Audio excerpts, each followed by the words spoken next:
اللہم صلی علی محمد و آل محمد۔ السلام علیکم اور عید مبارک بھی، کیونکہ عید کے بعد پہلی دفعہ آپ سب دوستوں سے ملے ہیں۔ آج یہاں پہ روڑی میں جو وزٹ کیا، جو پانی اور فلٹریشن کی جو اسکیم ہے، یہ اسی ویژن، اسی پروگرام کا حصہ ہے جو چیئرمین بلاول بھٹو زرداری صاحب کا منشور ہے، ویژن ہے، ان کا بہتری کا جو پروگرام ہے، اسی کی ایک یہ کڑی کہ پورے صوبے میں جو ترقیاتی کام ہو رہے ہیں اپنے لوگوں کے لیے، اپنے بہن بھائیوں کو بہتر سہولیات دینے کے لیے، ایک تو یہ اسکیم کمپلیٹ ہونے کو ہے جو پانی سپلائی کرے گی، فلٹر پانی روڑی شہر کے بیشتر علاقوں میں، اور اس کی لاگت بھی کوئی 66 کروڑ کے قریب ہے۔ اس کا فیز 2 جو ہے وہ بھی، اس پر بھی کام شروع ہے، جو 1 بلین اور کچھ کی اسکیم ہے، جس سے پورا میونسپل ایریا جو ہے اور اس کے قریب و جوار میں فلٹر پانی جو ہے سب کو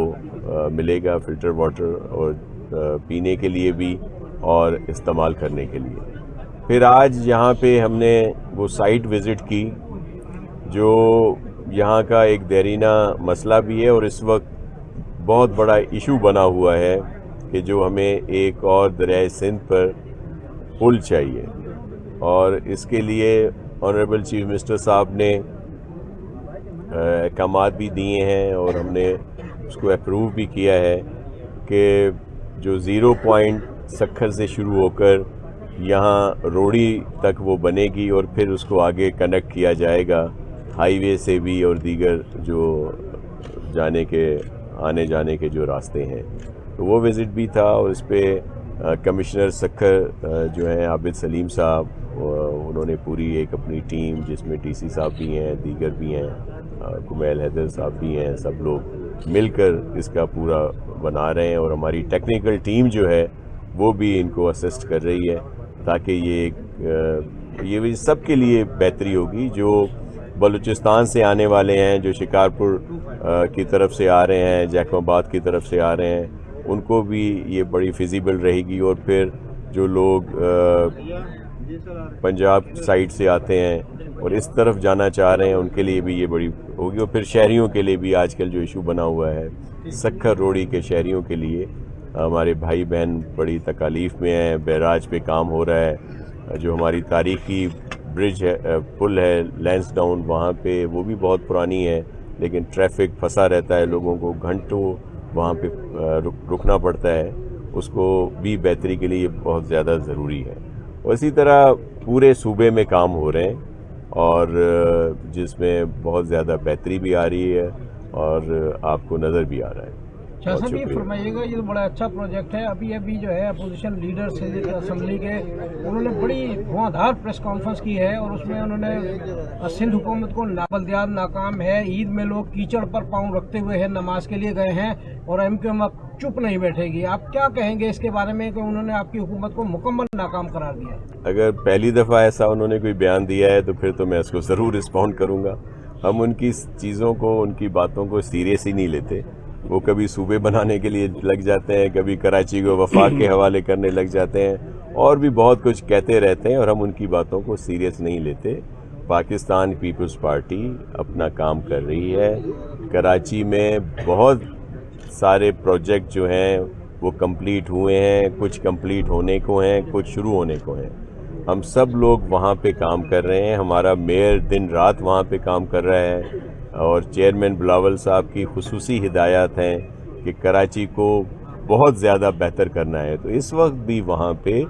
بلینز کی اسکیمیں جو ہیں ان پر کام ہو رہا ہے، اور جو روڈ نیٹ ورک ہے، انفراسٹرکچر ہے پورے شہر کا، اس کے لیے بھی ایک پراپر پروگرام دیا گیا ہے، جس پہ کام شروع ہو چکا ہے، اور ہم اپنا کام کر رہے ہیں۔ وہ تھوڑے سے دکھی ہیں کوئی گورنر صاحب اور دیگر چیزوں پہ، وہ اب میں ان کو مزید دکھی نہیں کرنا چاہتا۔ ان کے لیے یہی ہے کہ وہ ایک تو پہلی دفعہ انہوں نے یہ بات نہیں کی، وہ ہمیشہ یہ کہتے رہتے ہیں، اور ہم لوگ ان کی باتوں کو سیریس ہی نہیں لیتے. شاہ صاحب جیسے کہ آپ نے گورنر صاحب کا نام لیا تو گزشتہ جو پہلے گورنر تھے وہ کہہ رہے ہیں کہ میں عوامی گورنر ہوں, موجودہ گورنر کہہ رہے ہیں میں آئینی گورنر ہوں. وہ الزام پورا پیپلز پارٹی میں ڈالا جا رہا ہے کہ جان بوجھ کر پیپلز پارٹی نے پہلے گورنر کو کارکردگی کے مخالفت میں ان کو امپیچمنٹ ہوئی ہے. دیکھیں, یہ وفاق کا فیصلہ ہے اور وفاقی حکومت کا ہے.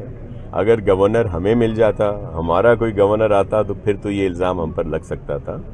ایک وہ ایم کیو ایم سے ریلیٹڈ تھے, نئے جو آئے ہیں وہ پی ایم ایل این سے ہیں, اور میرے لیے دونوں ہی جو ہیں وہ ان کے لیے بہت عزت اور احترام ہے. انہوں نے بھی اپنا وقت پورا کیا, اب یہ نئے ہیں, اب ان کو وقت ملا ہے. یہ پنجاب حکومت نے اسمارٹ لاک ڈاؤن کا اعلان کیا ہے, رات 10 بجے تک مارکیٹیں بند ہو جائیں گی. کیا سندھ حکومت بھی کچھ اس حوالے سے سوچ رہی ہے؟ دوسرا, یہ پل آپ نے بتایا کہ یہاں روڑی ڈی ایس پی آفس کھلے گا, کیا اس کا لنک دیا جا رہا ہے دوسری کشتی موڑ کی طرف, کیونکہ وہاں کی بھی آبادی وہ ہوگی اور یہ لانگ پڑ جائے گا, بیچ میں اس کی گنجائش رکھی جا رہی ہے؟ دیکھیں, ہمیں ایشو صرف یہ آئے گا کہ یہاں سے تو کنیکٹیوٹی ہوگی نا, یہاں سے تو روڈ, جیسے میں نے آپ سے بتایا کہ اس کو باہر نکلنے کے لیے بھی ہائی وے تک جانے یا موٹر وے سے بھی کنیکٹ کرنے کا ہمارا پروگرام ہے. وہ علیحدہ سے بھی ایک اسکیم ہے کہ اس کو موٹر وے سے بھی کنیکٹ کر لیا جائے, اور اسی طرح جہاں بھی اس کے راستے نکلیں گے ان کو بہتر بھی کیا جائے گا, کشادہ بھی کیا جائے گا, تاکہ آرام سے لوگ آ جا سکیں. جو آپ نے دوسری بات کی وہ بہت اہم ہے, اور میں اس میں میڈیا کی سپورٹ بھی چاہوں گا کہ آپ اس میں ضرور اس کو ہائی لائٹ کریں اور سینسٹائز کریں ہماری جو بھی لوگ ہیں پاکستانیوں کو, کیونکہ اس وقت جو حالات ہیں وہ عام حالات نہیں ہیں. اگر یہ جنگ لمبی چلتی ہے تو بہت ہی اس کے خوفناک اثرات, خطرناک اور بہت ہی مشکل میں سب لوگ آئیں گے, اور اس میں ظاہر ہے پاکستان بھی ہے, اور اس میں سب سے اہم چیز جو ہے وہ انرجی سیکٹر ہے, آئل اینڈ گیس کا جو سب سے پہلے جس کو ہٹ ہوگا. اور آپ کے علم میں ہے کہ جب پیٹرول اور اس طرح کی قیمتیں بڑھتی ہیں تو وہ ٹرکل ڈاؤن ہوتا ہے نیچے ہر چیز پر. تو آپ کے توسط سے سب کو یہ سینسٹائز کرنا ہے, اس کی اہمیت کو اجاگر کرنا ہے کہ زیادہ سے زیادہ بغیر کسی کام کے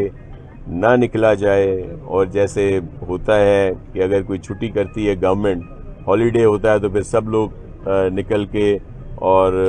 شروع ہو جاتے ہیں. کہیں اگر سمندر کا ایریا ہے تو سمندر پہ چلے جائیں گے, کوئی اور ایریا ہے. لیکن ہمیں ایندھن بچانا ہے, ہمیں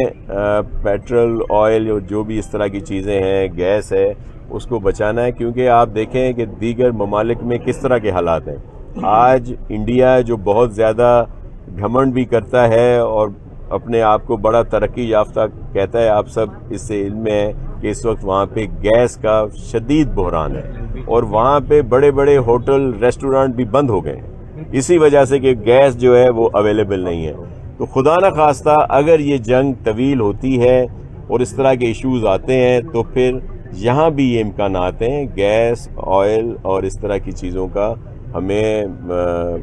پریشانی لاحق ہوگی. تو اگر ابھی سے ہم لوگ غیر ضروری جو استعمال ہے ان چیزوں کا اس کو کم کریں گے تو اپنے لیے ہی بہتری ہوگی. اس پہ سوچا جا رہا ہے. آپ نے دیکھا کہ آسٹیریٹی جو ہماری کمیٹی بنی ہوئی ہے اس کو سی ایم صاحب نے اس کی میٹنگز بھی کی ہیں, اور جو ہمارے آسٹیریٹی کمیٹی کے چیئرمین ہیں سینئر منسٹر صاحب, انہوں نے بھی, اور ہم اس پر ڈیلی بیسس پہ اگر وہاں بھی میٹنگ ہو رہی ہے, نہیں تو زوم پہ بھی, آن لائن بھی اس پہ میٹنگز ہوتی ہیں. اور اس وقت تک گورنمنٹ سندھ نے 60% گاڑیاں اور جو فیول کنزمپشن تھی اس کو کم کر دیا ہے. اور وہ جو ایک ہوتا ہے جو لاسٹ کوارٹر میں جو سب کو فنڈز ملتے ہیں, جتنی بھی سرکاری گاڑیاں ہیں ان کا 60% فیول جو ہے اس کو کم کر دیا ہے, اور 60% گاڑیاں جو ہیں وہ ہم نے پاک کر دی ہیں. اور یہی ہے کہ کم از سے کم جو ہے گاڑیاں استعمال کی جائیں. جیسا مشرق وسطیٰ کے جو ایشوز چل رہے ہیں اس وقت پاک ایران کے جو تعلقات ہیں اس حوالے سے بات چیت ابھر کر آ رہی ہے, کیونکہ